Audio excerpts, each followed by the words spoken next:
الحمد للہ الرحیم الرحمن الکریم المنان ہدانا للایمان وعلمنا القرآن نحمده حمد الشاکرین ونستغفره استغفار التائبین ونسأله من فضله العظیم فهو الرب الکریم البر الرحیم۔ ہر قسم کی حمد اللہ کے لیے ہے جو بہت مہربان نہایت رحم کرنے والا ہے، کرم نواز اور احسان فرمانے والا ہے۔ اس نے ہمیں ایمان کی طرف ہدایت دی اور ہمیں قرآن سکھایا۔ ہم شکر ادا کرنے والوں کے شکر کی طرح اللہ کا شکر ادا کرتے ہیں، اور ہم توبہ کرنے والوں کی بخشش طلب کرنے کی طرح اللہ سبحانہ و تعالیٰ سے بخشش طلب کرتے ہیں، اور ہم اللہ سے اس کے عظیم فضل کا سوال کرتے ہیں۔ اللہ صاحب کرم رب ہے اور وہ بہت مہربانی کرنے والا اور احسان فرمانے والا ہے۔ الحمدللہ، یہ میرے لیے بہت خوشی اور آنر کی بات ہے کہ آج میں آپ کے ساتھ ایک بہت ہی خوبصورت کتاب کا آغاز کر رہی ہوں۔ اس کتاب کے بارے میں جب پہلی دفعہ میں نے سنا اور اس کے کچھ حصے پڑھے تو میرے دل میں خواہش پیدا ہوئی کہ کیوں نہ اس کتاب کو لفظ لفظ پڑھا جائے۔ تو الحمدللہ اس وقت سے یہ تمنا میرے دل میں تھی، اور جو ہی مجھے اس کا پتہ چلا تو میں نے گروپ جوائن کر لیا، اور الحمدللہ آج آپ کے ساتھ اس کے بارے میں کچھ بات کروں گی۔ اس سے پہلے کہ ہم کتاب کی طرف بڑھیں، کتاب کا مقدمہ پڑھیں، ہم کتاب لکھنے والے کے بارے میں کچھ جانتے ہیں، یعنی ان کا تعارف آپ کے سامنے رکھتی ہوں۔ کتاب اخلاق حملۃ القرآن کے مؤلف امام آجری ہیں۔ امام آجری کا نام محمد بن حسین بن عبداللہ الآجری البغدادی ہے۔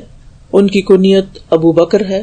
آجرہ بستی کے رہنے والوں میں سے ہیں، یعنی آجری آجرہ کی طرف نسبت ہے یا آجرہ کی طرف، اور اس میں آجری جو ہے یہ الف جو ہے یہ ممدودہ ہے فتح کے ساتھ، اور جیم پر پیش ہے، اور را مکسورہ اور مشدد ہے، تو آجری یعنی آجری نہیں یا آجری نہیں بلکہ آجری۔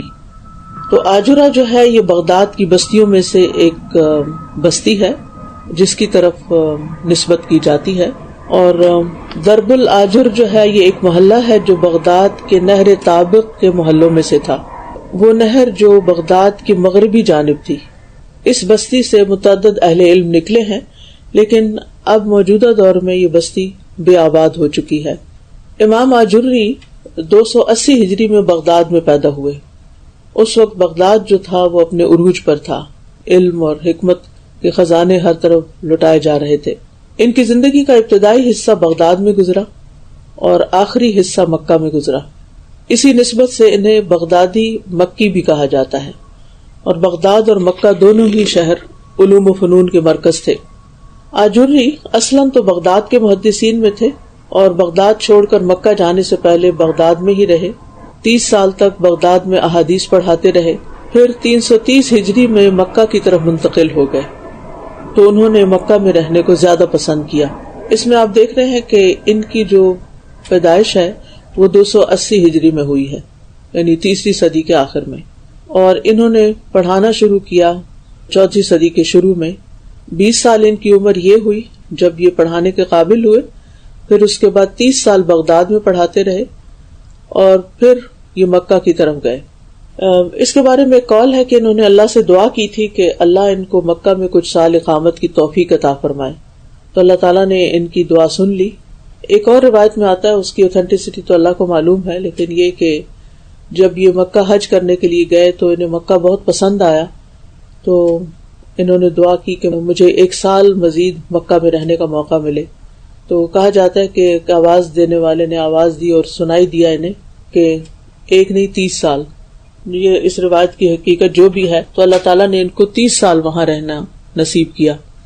تو اب آپ دیکھیں کہ 20 سال کی عمر میں پڑھانا شروع کیا، 30 سال بغداد میں پڑھایا، اور 30 سال مکہ میں، تو عمر کتنی ہو گئی؟ 80 سال ہو گئی۔ تو سبحان اللہ، اللہ سبحانہ تعالیٰ کا یہ بہت ہی بڑا فضل اور کرم ہوتا ہے کسی انسان پر کہ اللہ تعالیٰ اس کو نیکی کی توفیق دے اور اس کے ساتھ لمبی عمر بھی دے۔ تو یہ پھر 30 سال مکہ میں ہی رہے اور وہاں پر ہی فوت ہوئے۔ یہ امام تھے، پیشوا تھے، زاہد تھے، حافظ تھے، باعمل عالم تھے، اور اپنے زمانے کے حدیث فقہ کے امام تھے اور آثار و احادیث کی پیروی کرنے والے تھے۔ انہوں نے اپنے زمانے کے بہت سے کبار علماء سے علم حاصل کیا، اور انہوں نے ایک کتاب لکھی ثمانون کا مطلب ہوتا ہے 80، جس میں انہوں نے 80 احادیث روایت کی، جن میں سے ہر ایک روایت ایک مختلف شیخ سے منقول تھی۔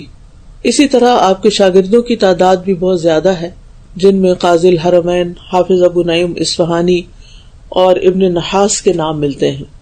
امام ذہبی کہتے ہیں کہ مکہ میں بہت سے لوگوں نے ان سے روایات نقل کی ہیں، جن کا تعلق حاجیوں، مغربی علاقوں اور مکہ کے رہنے والوں میں سے ہے۔ مکہ اس اعتبار سے بہت منفرد مقام ہے کہ وہاں پر دنیا بھر سے لوگ اکٹھے ہوتے ہیں۔ آج نہیں، آج تو یہ ٹرینڈ ہے ہی کہ ہر طرف سے لوگ امٹ کر وہاں آ رہے ہیں۔ یہ جب سے ابراہیم علیہ السلام نے لوگوں کو وَأَذِّن فِي النَّاسِ بِالْحَجِّ، حج کے لیے پکارا تھا، تو اللہ تعالیٰ کے وعدے کے مطابق یأتوک رجالا وعلی کل ضامر یأتین، ہر طرف سے لوگ ہر طرح کی سواریوں پر سوار ہو کے اور پیدل اس گھر تک، مکہ تک پہنچتے رہے۔ اور پھر جو شخص مکہ میں مقیم ہو وہ دیکھ سکتا کہ ہر سال آنے والے اس سے استفادہ کر سکتے ہیں۔ اسی لیے ہم دیکھتے ہیں کہ خطیب بغدادی جو ہیں انہوں نے بھی 3 دن میں بخاری مکمل کی تھی ایک خاتون سے جو کہ بخاری کی راویہ تھی، ان کا نام ام الکرام تھا، کریمہ المروزیہ۔ تو مکہ میں جو لوگ بھی آتے تھے وہ ان سے سند حاصل کر کے جاتے تھے، ان کی سند بھی عالی تھی اور بخاری کی راویہ بھی تھی۔ تو بہرحال مکہ میں انہیں زیادہ ایکسپوجر ملا، وہاں پر انہوں نے کتاب لکھی جس میں 80 احادیث روایت کی، جن میں سے ہر ایک روایت ایک مختلف شیخ سے منقول تھی۔ تو اس سے کیا پتہ چلتا ہے کہ ان کے کم از کم 80 استاد تو تھے ہی، لیکن اس سے زیادہ بھی ہوں گے۔ تو امام ذہبی کہتے ہیں کہ مکہ میں بہت سے لوگوں نے ان سے پھر روایات نقل کی جن کا تعلق حاجیوں، مغربی علاقوں اور مکہ کے رہنے والوں میں سے ہے۔ علماء کی ان کے بارے میں رائے یہ ہے کہ یہ ثقہ ہیں، محدثین اور مورخین ان کے ثقہ ہونے پر جمع ہے، یعنی ان کا اجماع ہے، اور بہت سے اہل علم نے ان کی فضیلت پر اور ان کی خدمت اسلام میں سبقت لے جانے کی گواہی بھی دی ہے۔ خطیب بغدادی نے تاریخ بغداد میں اور سمعانی نے الانصاب میں کہا ہے کہ آجری ثقہ صدوق اللسان، یعنی سچی زبان والے، دیندار تھے، اور ان کی بہت زیادہ تصانیف تھی۔ امام ذہبی نے سیر اعلام النبلاء میں ان کی توثیق ان الفاظ میں کی ہے کہ یہ محدث، امام اور ثقہ رجال میں سے ہیں۔ انہوں نے بہت سی کتابیں اور رسائل تصانیف کیے ہیں، جن میں سے الاربعون الاجریہ، الشریعہ فی السنہ، اخلاق و حملۃ القرآن اور اخلاق العلماء وغیرہ ہیں۔ امام اجری جمعہ کے دن 1 محرم 360 میں مکہ میں فوت ہوئے اور انہیں مکہ میں ہی دفن کیا گیا۔ اب یہ کتاب جو آپ پڑھ رہے ہیں اس کا نام ہے اخلاق و حملۃ القرآن، اور اس کتاب میں قرآن کریم کی تلاوت اور اس کے قاری کے آداب کے متعلق اہتمام کیا گیا ہے کہ پڑھنے والے کے آداب، مینرز، اخلاق کیسا ہونا چاہیے۔ تو آجری نے اس میں حاملین قرآن کی فضیلت کے بارے میں، جو قرآن سیکھتے ہیں ان کے بارے میں بھی لکھا ہے، اور انہوں نے اس کتاب میں حاملین قرآن یعنی قرآن کو پڑھنے والے اور قرآن کو سننے والے اور قرآن کے پڑھانے والوں کے اخلاق کا بھی تذکرہ کیا ہے، اور یہی اس کتاب کا بنیادی اور مرکزی موضوع ہے۔ امام اجری نے اس کتاب کو ابواب کے حساب سے مرتب کیا ہے۔ انہوں نے قرآن و سنت پر اعتماد کیا اور اپنے موضوعات کے لیے قرآن و سنت ہی سے استدلال کیا۔ اس کے علاوہ بعض تابعین کے آثار پر بھی اعتماد کیا ہے۔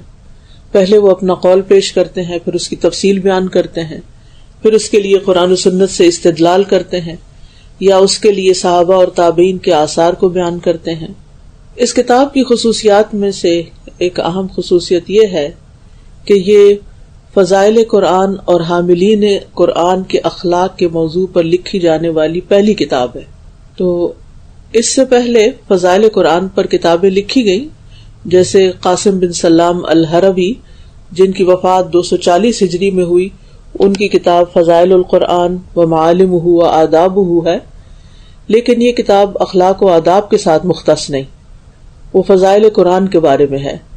جبکہ آجری جو ہیں یہ پہلے مصنف ہیں جنہوں نے خاص طور پر حاملین قرآن کے اخلاق اور آداب پر علیحدہ سے کتاب لکھی، اور امام آجری نے اس کتاب میں انتہائی واضح اور آسان الفاظ اور آسان لغت استعمال کی ہے، لہٰذا آپ لوگوں کو انشاءاللہ عربی میں کتاب پڑھنے میں کوئی دقت نہیں ہونی چاہیے۔ انہوں نے نہایت مختصر جملے میں جامع کلمات بیان کیے ہیں، اور اس کتاب کی ایک خصوصیت یہ بھی ہے کہ یہ مسند ہے، یعنی انہوں نے اس کتاب کے لکھنے میں قرآن و سنت پر اور صحابہ کرام رضی اللہ عنہم کے اقوال پر اعتماد کیا ہے۔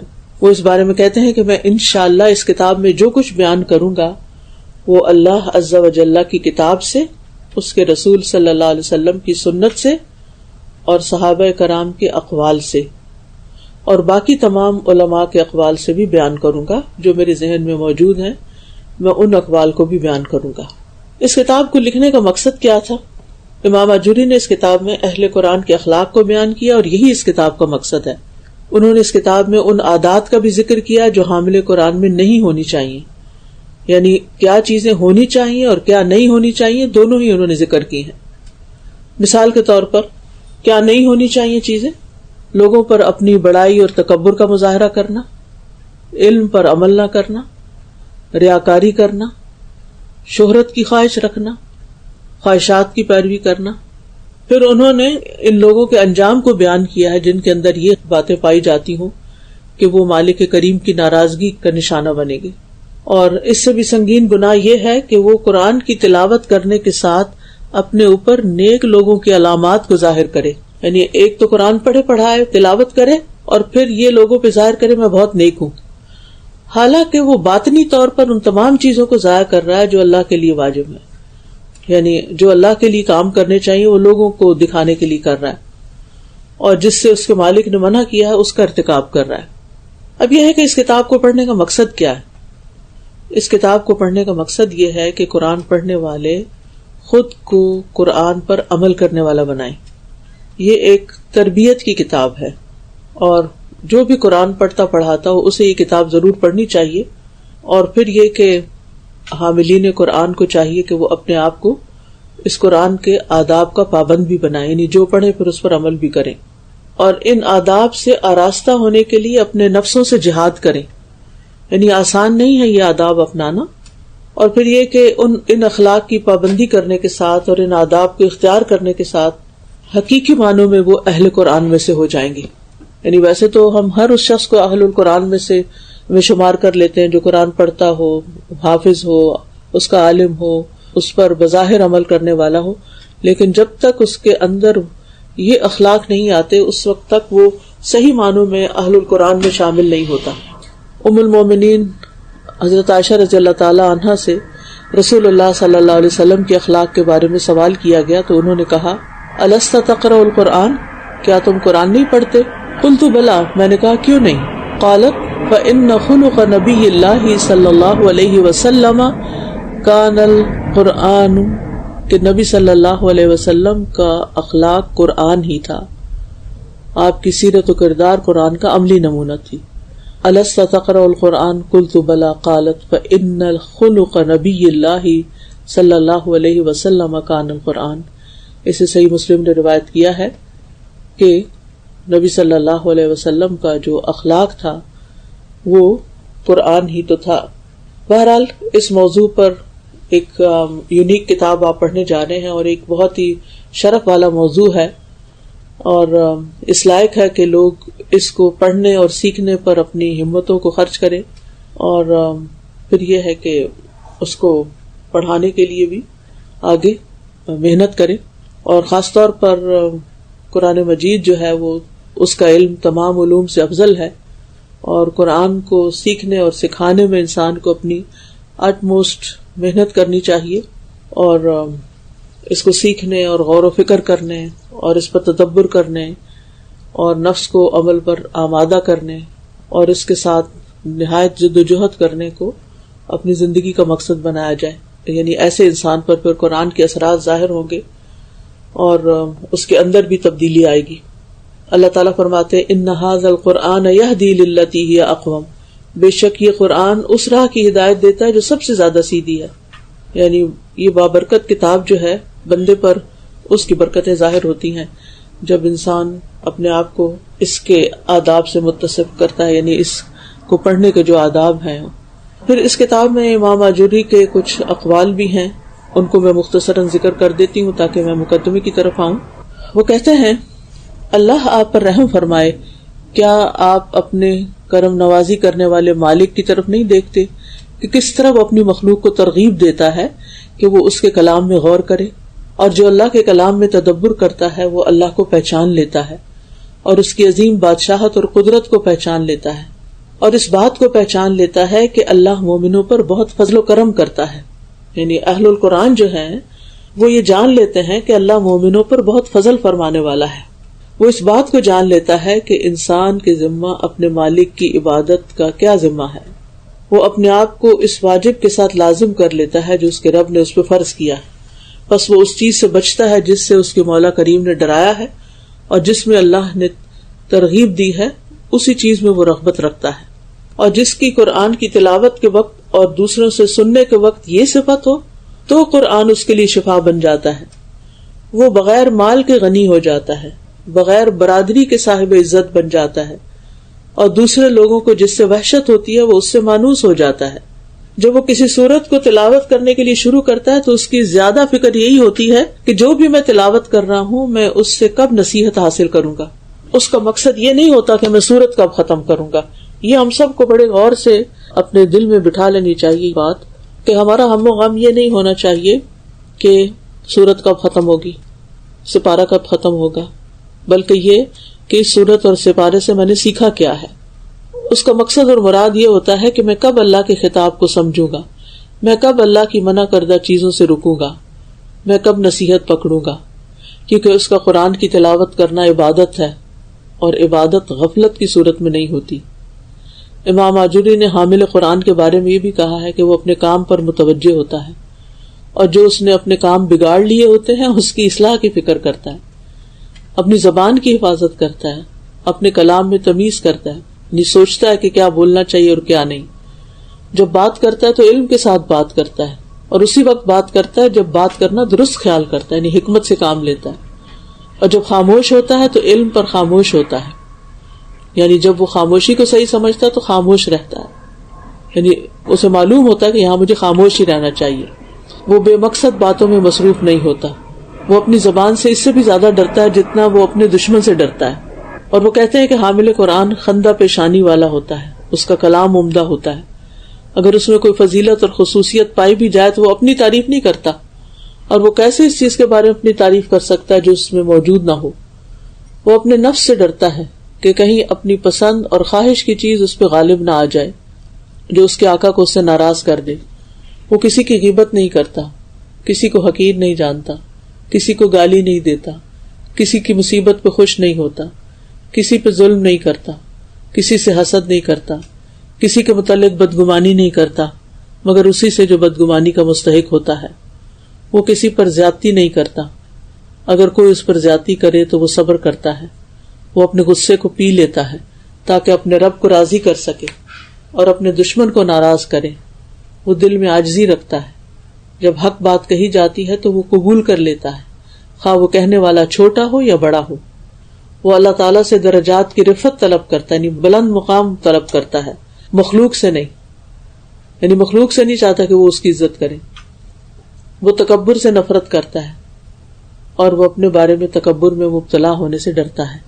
تو یہ چند اقوال ہیں جو امام آجوری کے اس کتاب میں بیان ہوئے ہیں، ان کا خلاصہ آپ کے سامنے رکھا ہے. میں مقدمے میں سے چند باتیں آپ کو پڑھا دیتی ہوں. الحمدللہ رب العالمین واشہد ان لا الہ الا اللہ وحدہ لا شریک لہ واشہد ان محمدا عبدہ ورسولہ صلی اللہ وسلم علیہ وعلی آلہ واصحابہ اجمعین. اما بعد فإن کتاب اخلاق حملۃ القرآن للامام ابی بکر محمد بن حسین الآجری رحمہ اللہ المتوفى عام 60 و300 کتاب مبارک عظیم النفع کبیر الفائدۃ فی باب آداب حملۃ کتاب اللہ سبحانہ وتعالی واخلاقہم معدود فی اوائل المصنفات فی هذا الباب العظیم املاہ فی المسجد الحرام بمکۃ عام 54 و300 ای قبل وفاتہ ب6 سنوات. پہلے تو خطبہ ہے، پھر اس کے بعد وہ کہتے ہیں فإن کتاب اخلاق حملۃ القرآن، کہ پس بے شک یہ کتاب جس کا نام اخلاق و حملۃ القرآن ہے، یہ امام ابو بکر محمد بن حسین الآجری کی تصنیف ہے. المتوفا، جو فوت ہوئے عام 60 و 300 360 ہجری میں. کتاب مبارکن، یہ بڑی بابرکت کتاب ہے. عظیم النفع، جس کا فائدہ نفع بہت بڑا ہے. کبیر الفائدتی، بہت بڑے فائدے پر مشتمل ہے. فی باب آداب حملۃ کتاب اللہ و اخلاقہم، اس باب میں کہ جو کتاب اللہ کے حاملین ہیں. حملہ حاملین، حامل کی جمع ہے. جو کتاب اللہ کے حامل ہیں ان کے آداب اور اخلاق سے متعلق ہے یہ کتاب. معدود فی اوائل المصنفات فی ھذا الباب العظیم، یہ ایک عظیم الشان موضوع سے متعلق بہت ابتدائی مصنفات میں سے ہے، یعنی کتابوں میں سے ہے.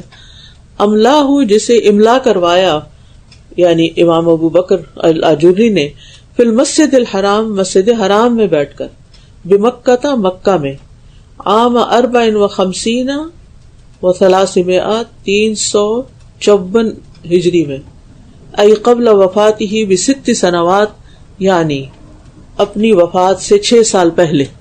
تو گویا یہ ان کی عمر بھر کے تجربات کا نچوڑ تھا.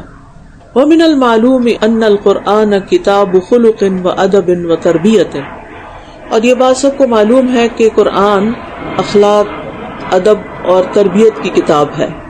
ولہذا کان علی اہل القرآن وحملتہ ان یلزموا انفسہم بآدابہ، اسی لیے اہل القرآن کے لیے اور حملۃ القرآن کے لیے لازم ہے کہ وہ اپنے آپ کو ان آداب سے متصف کریں.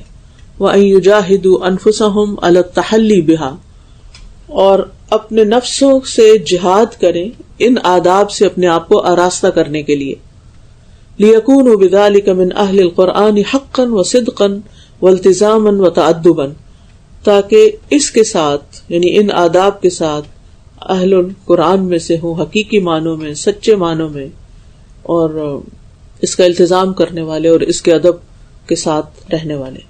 وقد سئلت ام المؤمنین عائشہ عن خلق رسول اللہ صلی اللہ علیہ وسلم فقالت الست تقرأ القرآن فإن خلق نبی اللہ کان القرآن.